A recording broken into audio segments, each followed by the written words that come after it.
Want to get night mode on every website? Here's how to get this feature enabled in the Turn Off the Lights browser extension. First, click right on the gray lamp button, and select Options.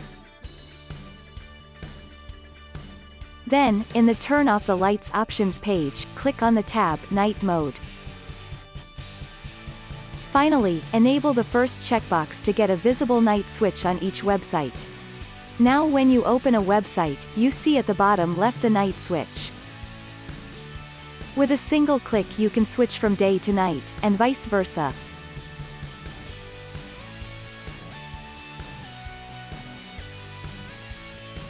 And that is it.